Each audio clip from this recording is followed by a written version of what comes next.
ಇಳಕಲ್ಲಿನ ವಿಜಯ ಮಹಾಂತೇಶ್ವರ ಮಠದ ದಾಸೋಹ ಭವನದಲ್ಲಿ ಇಳಕಲ್ ತಾಲೂಕಾ ನೂತನ ಮಕ್ಕಳ ಸಾಹಿತ್ಯ ಪರಿಷತ್ತು ಘಟಕ ಉದ್ಘಾಟನೆ ಕಾರ್ಯಕ್ರಮ ನೆರವೇರಿತು.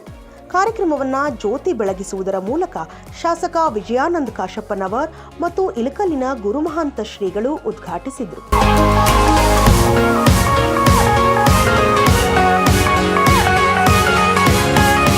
ಮಕ್ಕಳಿಂದ ನಾಡಗೀತೆ ಮತ್ತು ಸಂವಿಧಾನ ಪೀಠಿಕೆ ಓದಿ ಎಲ್ಲರ ಗಮನವನ್ನು ಸೆಳೆಯಲಾಯಿತು.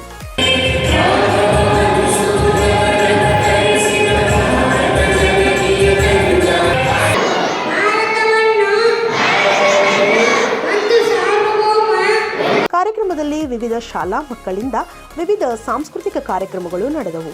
ಮಕ್ಕಳಿಗಾಗಿ ಏರ್ಪಡಿಸಿದ್ದ ಸ್ಪರ್ಧೆಗಳಲ್ಲಿ ವಿಜೇತರಾದ ಮಕ್ಕಳಿಗೆ ಪ್ರಶಸ್ತಿ ನೀಡಿ ಗೌರವಿಸಲಾಯಿತು.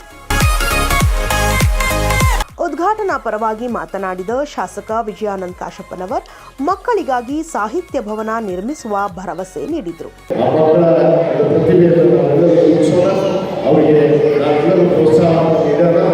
ಮಕ್ಕಳಲ್ಲಿ ಇರುವಂತಹ ಶಕ್ತಿಯನ್ನು ಈ ದೇಶಕ್ಕಾಗಿ ಅರ್ಪಿಸುವಂತ ಕೆಲಸ ಮಾಡಬೇಕು ಅನ್ನೋದು ಮಾತನ್ನ ಈ ಸಂದರ್ಭದಲ್ಲಿ ಹೇಳ್ತಾ, ಈ ಒಂದು ಮಕ್ಕಳ ಸಾಹಿತ್ಯ ಪರಿಷತ್ತಿಗೆ ಈಗಾಗಲೇ ನಮ್ಮ ಅರುಂಧತಿಯವರು ಹೇಳ್ತಾ ಇದ್ರು, ಏನು ಒಂದು ಮಕ್ಕಳ ಸಾಹಿತ್ಯ ಪರಿಷತ್ ಭವನ ಆಗಬೇಕು ಅನ್ನೋದು ಅವರ ಕನಸಿದೆ.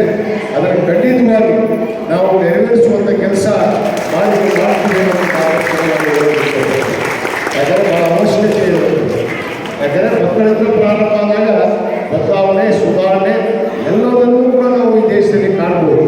ಆ ನಿಟ್ಟಿನಲ್ಲಿ ಇವತ್ತೇನೊಂದು ಏನು ಮಕ್ಕಳ ಸಾಹಿತ್ಯ ಪರಿಷತ್ ಭವನವನ್ನು ಇವತ್ತಿಲ್ಲಿ ನಿರ್ಮಾಣ ಮಾಡೋದಕ್ಕೆ ಖಂಡಿತವಾಗಿ ಜಾಗ ಹಿಡಿದು ಅದರ ಕಟ್ಟಡ ಭವನಕ್ಕೆ ಏನು ಅವಶ್ಯಕತೆ ಇದೆ ಆ ಅವಶ್ಯಕತೆಯನ್ನು ಖಂಡಿತವಾಗಿ ನಾವು ಒದಗಿಸುವಂಥ ಕೆಲಸ ಮಾಡ್ತೀವಿ ಎಂಬ ಮಾತನ್ನು ಕೂಡ ಈ ಕಾರ್ಯಕ್ರಮದಲ್ಲಿ ಮಕ್ಕಳ ಸಾಹಿತ್ಯ ಪರಿಷತ್ ಅಧ್ಯಕ್ಷೆ ಎಂ ಅರುಂಧತಿ, ಉಪಾಧ್ಯಕ್ಷೆ ಎಂಎಸ್ ಬಸವನಾಳ್, ಪ್ರಧಾನ ಕಾರ್ಯದರ್ಶಿ ಎಚ್ಎಸ್ ಗೌಡರ್, ಕೋಶಾಧ್ಯಕ್ಷ ಎನ್ಎಸ್ ಸಜ್ಜನ್, ಮುಖ್ಯ ಅತಿಥಿಗಳಾಗಿ ಬಿಕೆ ನಂದನೂರ್ ಸೇರಿದಂತೆ ಅನೇಕ ಗಣ್ಯರು ಪಾಲ್ಗೊಂಡಿದ್ದರು.